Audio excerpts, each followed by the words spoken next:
London में होने वाली एक हॉकी लीग जहां पाकिस्तान का झंडा पेश किया गया। कितने एजाज की बात है ना कि पूरी दुनिया के सामने हमारा झंडा पेश किया जाए। लेकिन आपको कैसा लगेगा जब आपके मुल्क का ही झंडा गलत बनाया गया हो? जी जनाब, इस झंडे में कुछ मिसिंग था। वही चीज जो हमेशा गायब की जाती है, यानी कि हमारी पहचान। और इस चीज को एक गलती बताकर माफी मांगी गई। लेकिन ये कहानी सिर्फ एक गलती की नहीं है, बल्कि एक ऐसे पैटर्न की कहानी है जो दहाइयों से चला आ रहा है। एक ऐसा पैटर्न जिसमें पाकिस्तान को बार बार छोटा दिखाने की कोशिश की जाती है, लेकिन हर बार पाकिस्तान भी साबित कर देता है कि वो नहीं जो वो लोग समझते हैं। तो आइए थिंक टुडे के इस व्लॉग में हम भी समझते हैं, ये नहीं कि उस मैच में क्या हुआ और पाकिस्तान के झंडे के साथ क्या हुआ, बल्कि इस पैटर्न को समझते हैं जिसमें पाकिस्तान को बेइज्जत करने के लिए इंडिया किसी भी हद तक जाता है। तो FIH प्रो लीग पाकिस्तान का मुकाबला था इंडिया के साथ, और ये कोई आम मैच नहीं था, क्योंकि इसमें साउथ एशिया की रिवायती इंडिया पाकिस्तान की दुश्मनी अब हॉकी के मैदान में थी। दोनों टीमें कौमी तराने के लिए कतार में खड़ी हो जाती हैं, और जब पाकिस्तान का परचम लाया जाता है तो वो नाकिस था। उसमें सफेद पट्टी जो हमारे मुल्क में अकलियतों की नुमाइंदगी करती है, इस झंडे से गायब कर दी गई थी। यहाँ कैमरे ने ये मोमेंट रिकॉर्ड किया और वहां सोशल मीडिया पर चर्चा शुरू हो गया और पूरी दुनिया ने तमाशा देखा।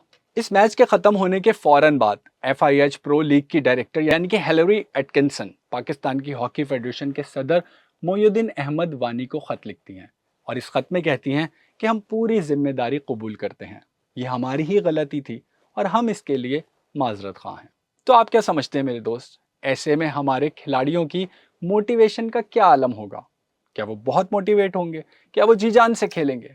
नहीं मेरे भाई, पाकिस्तान इसी वजह से शायद एक गोल से हार गया। यानी कि उस मैदान में पाकिस्तान को शिकस्त नसीब हुई जहां पर उसी के झंडे की बेहुरमती की गई। यकीनन हमारी टीम के लिए यह डबल तकलीफ का आलम था, और यहां इसी पैटर्न को देखा जाए तो ऐसा कई बार पहले भी हो चुका है। यह गलती भी इसी पैटर्न का एक हिस्सा थी, जिसमें पाकिस्तान को बार बार नजरअंदाज किया जाता है, तज़हीक का निशाना बनाया गया है और कमजोर दिखाने की कोशिश की गई है। सितंबर 2025 एशिया कप का फाइनल दुबई, इंडिया ने पाकिस्तान को आखिरी ओवर में हरा दिया था। इसकी ट्रॉफी सेरेमनी के लिए पाकिस्तान हॉकी फेडरेशन के चेयरमैन मोहसिन नकवी आगे आए। वो एशियन क्रिकेट काउंसिल के सदर भी हैं, आपको शायद पता हो। लेकिन इंडियन टीम ने उनके हाथ से ट्रॉफी लेने को मना कर दिया, जिसकी वजह से सेरेमनी में 90 मिनट की ताखिर हुई। और फिर पाकिस्तानी टीम ने भी खुद ही आगे बढ़कर ट्रॉफी के साथ तस्वीरें बनवाई, क्योंकि इंडियन टीम ने मोहसिन नकवी से या पाकिस्तानी टीम से हाथ तक नहीं मिलाया। इस पर बात करने के लिए पाकिस्तान के कप्तान सलमान आगा ने प्रेस कॉन्फ्रेंस की और उन्होंने कहा कि वो हमें नहीं बल्कि क्रिकेट को बेइज्जत कर रहे हैं। ऐसा ही होता है दोस्त, अच्छी टीमें ऐसा नहीं करती। अब ये बताएं कि क्या ये भी एक इत्तेफाक ही था? नहीं मेरे भाई, ये एक सोचा समझा पैटर्न है, वही पैटर्न जिसकी मैंने इंट्रो में बात की थी। फिर आई मई 2025 की वो रात जब इंडिया ने ऑपरेशन सिंदूर के नाम पर पाकिस्तान पर मिसाइल दागे थे। पाकिस्तान ने इसका जवाब दिया, 4 दिन तक जंग चली और फिर सीज फायर। लेकिन इस जंग के दौरान इंडियन मीडिया और इंडियन सोशल मीडिया पर झूठी खबरों का एक सैलाब आ गया था। पुरानी वीडियोस को नई बताकर खूब फैलाया जा रहा था। यहाँ तक कि AI से बनाई गई तस्वीर और वीडियोस में भी पाकिस्तान की शिकस्त दिखाई जा रही थी। शायद रियल में तो कर नहीं सकते थे, इसी वजह से AI का सहारा लिया। और ये सब सिर्फ आवाम ने नहीं किया मेरे भाई, बल्कि इंडियन मीडिया के बड़े बड़े चैनल्स इसका हिस्सा बने। उन्होंने जो भी किया, लेकिन वो दुनिया को वो नहीं दिखाना चाहते थे जो दुनिया ने देखा। फरवरी 2026 अमेरिका और इसराइल ने ईरान पर हमले किए। दुनिया जल रही थी, सबकी नजरें एक ही सालिस मुल्क पर थीं, जो ईरान से भी बात कर सके और अमेरिका से भी। और वो सालिस कौन बना? पाकिस्तान। वजीर आजम शहबाज शरीफ और फील्ड मार्शल आसिम मुनीर ने शटल डिप्लोमेसी की। पाकिस्तान ने वो किया जो भारत तारीख में नहीं कर सका और शायद कर भी ना सके। द स्ट्रेट टाइम्स ने लिखा, भारत को पाकिस्तान के इस नुमाया किरदार पर तकलीफ हो रही है, क्योंकि ये जनूबी एशिया में इसकी अपनी बालादस्ती के दावे को चैलेंज करता है। और भारत के वजीर खारजा जयशंकर ने, जानते हैं पाकिस्तान के इस किरदार को क्या नाम दिया? मुझे कहते हुए शर्म आ रही है। वो कहता है, भारत दलाल मुल्क नहीं है। अब आप बताइए कि क्या ये लफ्ज एक मुहज्जिब इंसान इस्तेमाल करता है? नहीं, कभी भी नहीं। और इस लफ्ज ने भारतीय हुक्मरानों की तहजीब को भी एक्सपोज करके रख दिया। जहालत का तो ये आलम है कि ऐसे घटिया लफ्ज उसने एक ऐसे मुल्क के लिए इस्तेमाल किए जो पूरी दुनिया को तीसरी जंग अजीम से बचाने की कोशिश कर रहा था। यानी कि पाकिस्तान। फिर आता है 21 जून 2026, यही महीना 21 तारीख, लुसान स्विट्जरलैंड में ईरान अमेरिका मुज़ाकरात चल रहे थे। अमेरिका के नायब सदर जेडी वेंस ने वजीर आजम शहबाज शरीफ और फील्ड मार्शल आसिम मुनीर के सामने क्या कहा, वो भी शायद आपने सोशल मीडिया पर देखा ही होगा।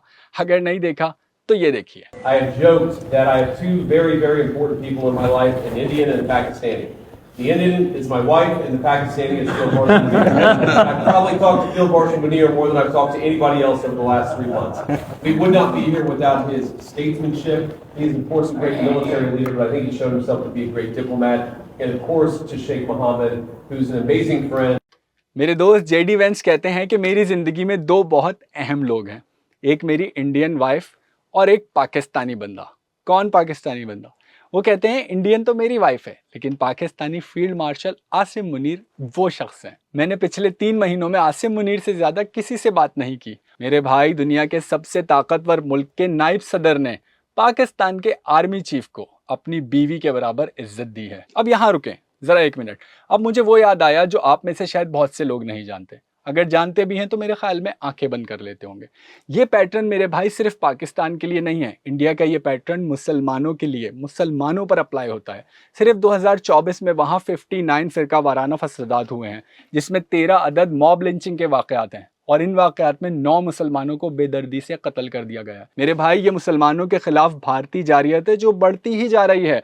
2023 के मुकाबले में 2024 की अगर बात की जाए तो इसमें 84%, 84% इजाफा हुआ है। और 2025 की अगर बात करूं तो इंडिया हेट लैब ने रिकॉर्ड किया कि मुसलमानों के खिलाफ 1318 हेट स्पीचेस इंसिडेंट्स हुए हैं, और इनमें से 98% वाक़यात का निशाना सिर्फ और सिर्फ मुसलमान थे। अब ये नफरत किसी कोने में नहीं छुपी है मेरे भाई, ये भरे बाजारों में, इंतखाबी जलसों में, सरकारी प्रोग्रामों में और इंडियन ऐवानों में भी आम हो गई है। भारतीय मुसलमानों के घरों पर बिल्डोजर चलाए जा रहे हैं, वहाँ मस्जिदों को भी गिरा दिया जाता है, और अमरीकी इदारे USCIRF ने तो मजहबी आज़ादी की संगीन खिलाफ वर्जियों की वजह से इंडिया को country of the particular concern करार दे दिया है कि इंडिया को सिर्फ अपनी चीज़ों से, अपने मजहब से ही मतलब है। भारत खुद ये हाल कर रहा है मुसलमानों की अक़लियत का, और हमारे झंडे से अक़लियत की अलामत यानी कि उस सफ़ेद पट्टी को हटा देता है।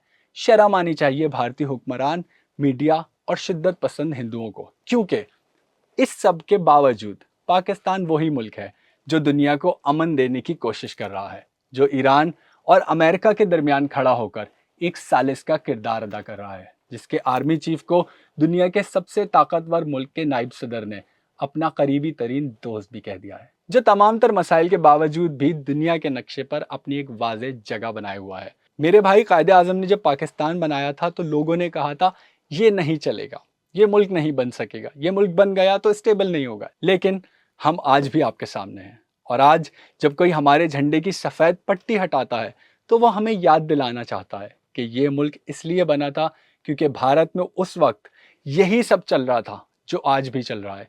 इसका मतलब तो ये हुआ कि भारतीय आगे ही नहीं बढ़ पाए अपनी सोच से। मुसलमानों को दूसरे दर्जे का शहरी बनाना, उनकी शनाख्त मिटाना, उनके झंडे में छेड़छाड़ करना। मेरे भाई, मैं तो शुक्र अदा करता हूँ कि पाकिस्तान बन गया और हम पाकिस्तान में बैठे हैं। शुक्र है कि हम यहाँ आ गए, क्योंकि जो वहाँ हैं आज भी वही सह रहे हैं जो आज से 50, 60, 70 साल पहले सह रहे थे। और हमें बतौर कौम इस तमाम पैटर्न को दुनिया के सामने लाना होगा और अपनी इज्जत की खातिर अब आवाज़ उठाना होगी। तो फिर जम के शेयर करें, सब्सक्राइब करें। पाकिस्तान पाइंदाबाद।